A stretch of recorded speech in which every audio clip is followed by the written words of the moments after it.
So what's up mga kalas, nandito naman tayo sa panibagong vlog, panibagong araw naman tayo mga kalas. For today video, another vlog, another video naman tayo mga. So ngayon, so sabi ko nga sa inyo mga kalas, yung kanina nag-live ako kasi I'm busy ako. So ayan, ngayon lang ako nakapag-vlog kasi alam niyo naman si Bay Maras to. So wala tayong mga update ba yung mga vlog natin kasi mayroon akong inasikaso ba, so I'm busy, so hindi ako upload na araw-araw sa FB tapos sa YouTube. And follow na kayo and mag-subscribe na kayo sa akin YouTube channel para updated kayo sa mga ina-upload kong video, para updated kayo sa kagaya kong cute naman na tao makalahas na yan. So nakikita nyo dito ako nag-vlog dati, kung naalala nyo yung biniyak ko dyan ako nag-vlog kung nakikita nyo kasi so marami sa atin, marami nagpapa-shout out mga hala. So ayan, shout out mga natin para walang masabi sila. So shout out mula ako sa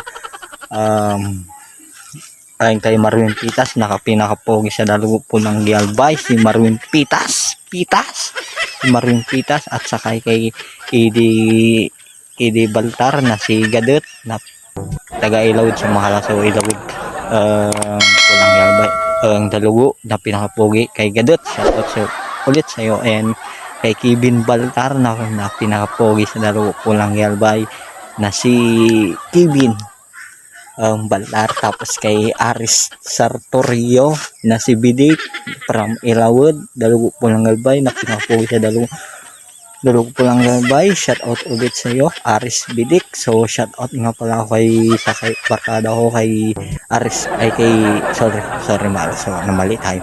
So shout out nga pala ako kay Julius Baltar na si Noy, ayan yung kaibigan ko na si Julius, kilala niyo na yun mahalas. So ayan, shout out nga pala ko sa followers natin, so doon ay sa supporter na si Arjun Tanay na taga Bula siya mahal. So and shout out nga pala kay Jason Garcia na pinakapogi sa dalugo pulang Galbay. Kung alam nyo, ilalan nyo si Jason Garcia, taga Ilawid siya, pinakapogi sa dalugo pulang Galbay. Ayan, so shout out sa iyo. And kay paring Eric na si Eric Cristo, nagtatrabaho sa sa Tinapayan sa Quezon, na yung kaibigan ko ay yung classmate ko na barkada ko mala. So ayan, shout out sa yung classmate barkada so kay Eric Cristo. And shout out kay Mahiltid Gonzales from may suwa po lang Gialbay na pinapogi na si Mahiltid na classmate ko at barkada. So yun pa si Uncle Jerry Bagewa from Malbar, Batangas City na pinakapog si uncle ko kay Uncle Jerry. Shout out ulit sa iyo. And shout out ako kay Uncle Lito na pinakapogi rin na si Uncle Lito Bagewa, yung ay yung pamangkin natin, yung anak niya yun na si Mark Giselle, anak ni tatay niya si Uncle Lito Bagewa.